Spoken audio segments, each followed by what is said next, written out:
Well, welcome to this video to support the teaching of the Introduction to the New Testament. I'm Jeremy Duff, the Principal at St Paddens. I hope that over the next 40 minutes to cover 5 topics which may support your thinking and your studies. First of all, what are the Gospels? What are the Gospels for? Secondly, to say a little bit about parables.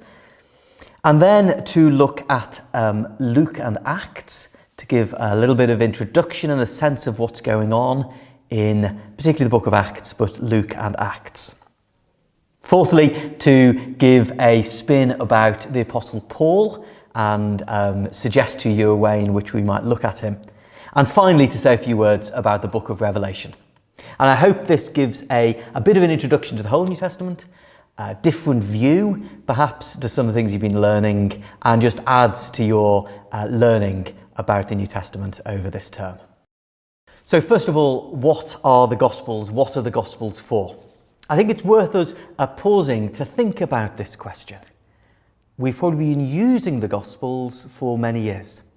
And perhaps over the last few weeks, you've been studying the Gospels and starting to get grips with some of the ways in which scholars have engaged with the text. But it's worth stopping to think, well, what are they and what are they for? If you think about that question, what are they for? Some folks will immediately say what they do is give us a historical record of what happened. That's the purpose of them. They tell us what happened. People may put that slightly differently and maybe talk about it's a witness. What we have in the Gospels is the recollections of the people who were there. Again, fundamentally telling us sort of, what went on. Do they present us with a biography of Jesus? Many people today who think about biographies or history would then start saying, so a biography perhaps tells you what happened, but from a particular point of view. This is perhaps the hero, this is a piece of history people are trying to lead you through in this biography of Jesus. And there's certainly some sense in which classical scholars will look at the Gospels, particularly a Gospel like Luke, and say, this has quite a lot of similarities with ancient ways of telling people's lives. The life of Caesar, and in the Gospels we have the life of Jesus. People might also focus on the fact it's scripture, that when you come to the Gospels, one person might say what we're getting is the historical record of what happened. Someone else might more approach the point of view of this is scripture, this is the Bible, this is God's authorized account of Jesus. Or we may go on and say, no, actually what matters to me is this is scripture through which God speaks. That when you sit on the number 1 bus in Wrexham and are reading a bit of the Gospels on your way to work, what you're actually doing is not so much being interested in ancient history, not so much even being interested in the history of Jesus' life.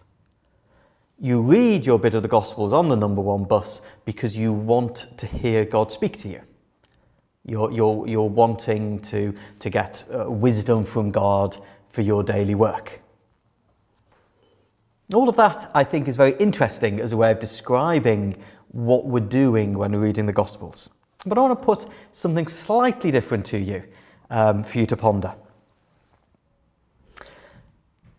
Christianity is all about Jesus. And coming to faith is not primarily a matter of coming to believe certain doctrines. It is about encounter with Jesus, encounter and relationship with Jesus. And of course that happens in different ways for different people. If we talk about stories about how people came to faith, for some people this will be through worship. For some people, worship is the place of encounter. And that will be true whether of more charismatic worship, or equally for other people through the Eucharist, through more developed liturgical practices. That there's some sort of encounter with God which touched their heart. For other people, it might be in creation, it might be through the lives of other people. But actually, as we come to faith, that in some way is about encountering God, encountering Jesus. And when you think about the hope of the Christian life, it is also that at the end of our life, we encounter God as well.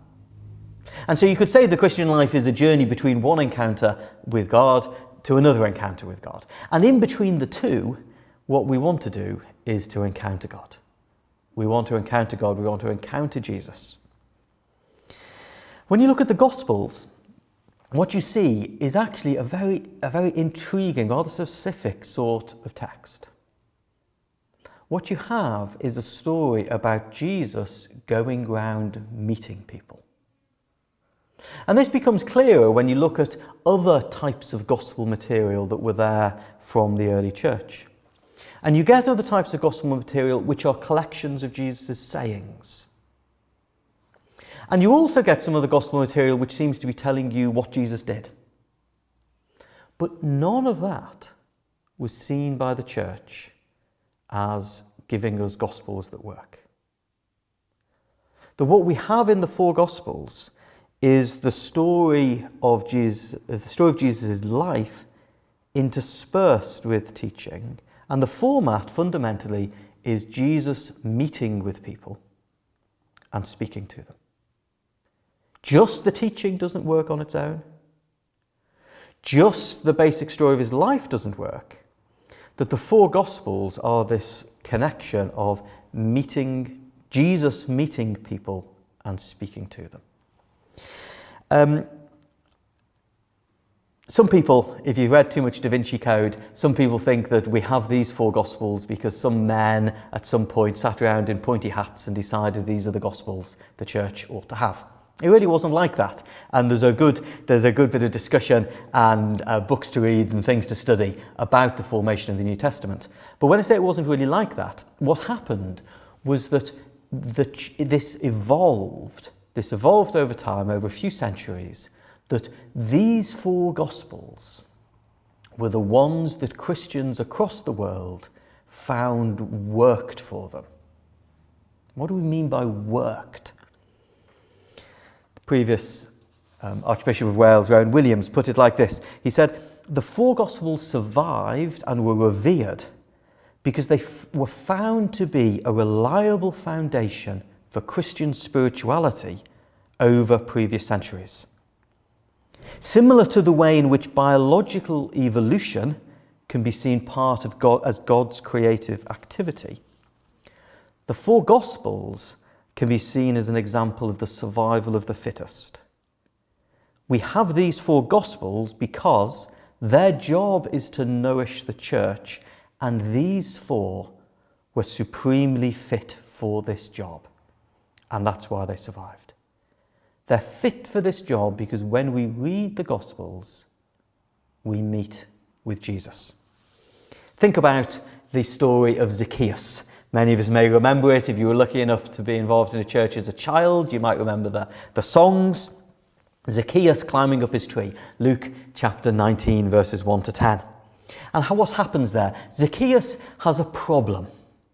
He wants to see Jesus, but he has a problem that he's too short, and there's a big crowd. So what he does is he climbs up a sycamore tree to look over the heads of the crowd so that he can see Jesus. And what happens then is he gets more than he's bargains for. He's hoping to see Jesus, but what happens is Jesus approaches him and speaks with him.